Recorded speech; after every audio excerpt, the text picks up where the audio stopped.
Okay, so this video will, what we will be doing in here is creating your ASPX pages. So this is something I've done in class, but give you a brief little tutorial on how to do it, and we'll go through the steps here. So first of all, we need to import the database that we're going to be using for the ASPX pages. So if you click either the very top level file or wherever you're keeping your files, and right click and go to new folder. This will bring up a new folder, and you can edit it and type in data, since we're going to be putting the database in there, or whatever name you want to name it, just so that you know that there's going to be a database in there. So let that change, and you want to go into wherever you have your database. So I'm actually gonna make this smaller, and I have the database stored on my my desktop. So what I'll do is I'll just drag and drop it into the data file, and it should be in there now. Okay, so since we have that, I'll make this larger again. We can start on our 3 different ASPX pages. So we have 1, 2, 3, 4, 5, 6, 7, 8, and I believe you need 7 or 8 links and pages in order to complete the project. So I'm actually going to go into news, and we're going to change that, and I'm actually going to change it in the navigation bar here later. So we need to rename the folder, and this one we're gonna rename to birthday and have that saved. So we now have birthday, and we have the default page in here because this particular link within the document, or I'm sorry, within the web page is linked to the HTML. So you can actually delete this and click yes, and right click on that birthday file folder, and we're going to do a new ASPX page, and you'll also want to change the name on that, and you can name it to, you can change the name to birthday or whatever you want to change it to, just so that you know it's the birthday, customer birthdays.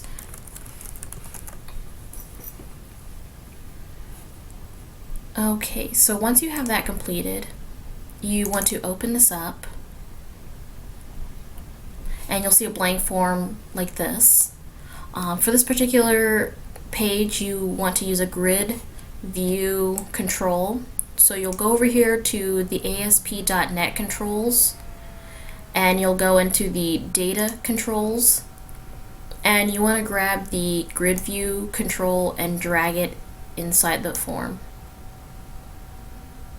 So once you have that, once you drag that into the form, you'll have this grid view with 3 different columns with just some arbitrary information in there.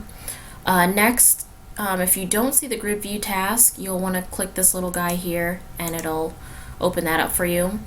So next you want to choose your data source. So you'll click the drop down menu, click new data source, and you want to choose the access database, and you can leave this, specify an ID for data source, whatever.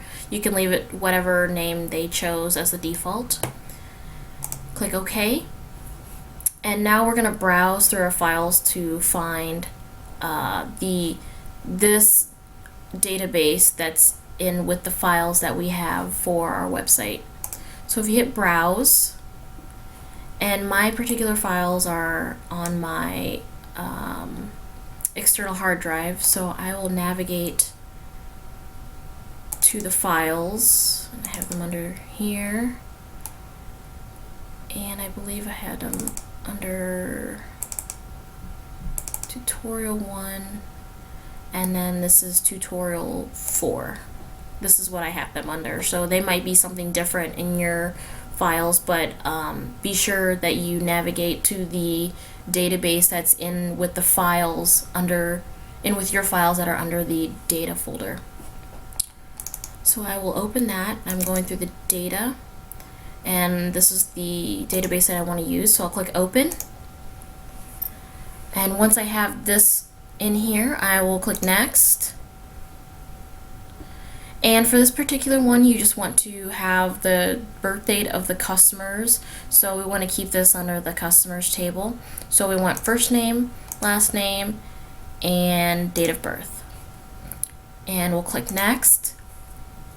You can test the query to see if it works, which looks like this one does, so that's good. And you'll click finish. And this will pop up. You can just click yes to, or I'm sorry, click no to turn on visual aids. And this is what your grid view should look like starting out. So in order to keep this clean for the web page, you want to enable paging. This will allow you to have, it'll show these numbers at the bottom. It'll allow you to page through so many names and birth dates, so it's a little cleaner for your website. You now want to go to Edit Columns, and you want to click on first name, and you just want to enter a space in between first name. And you'll do the same thing for last name. And for date of birth, you'll enter the spaces for date of birth. And next, for date of birth, you want to go down to the data area, and you want to go to the data format string, and you want to enter open bracket 0 semicolon lowercase d close bracket for your data format string. And in the style section, you want to click the plus sign under item style, and your horizontal line, we want to set that to right. Click OK, and the columns and fields will be altered accordingly. So you want to go ahead and save that. Make sure you save it. You want to apply the template. So if you go here to Format, Dynamic Web Templates, Attach Dynamic Web Template, and you want to look for the master.dwt. It'll just say master for the most part, and that is the template that you want to apply. And you have to save your changes. Okay. And 2 or 3 little pop-ups will appear, and it'll ask you, do you want to continue with the attachment? You'll put yes. For this match editable regions, you'll click OK. And to turn on visual aids, you will click no. And it'll also show you that one of 1 files has been updated. So you'll close that. And this is what it'll look like. You can also apply a style to the grid if you click in the grid view task and click auto format.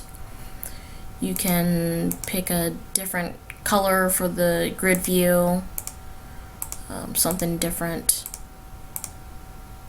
I'm just going to pick the slate here.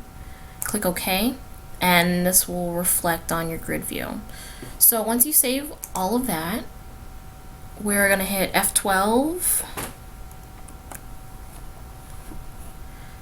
and your browser will open.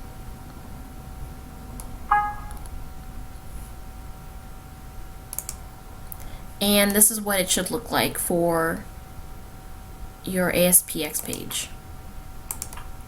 And you should be able to page between the different sections.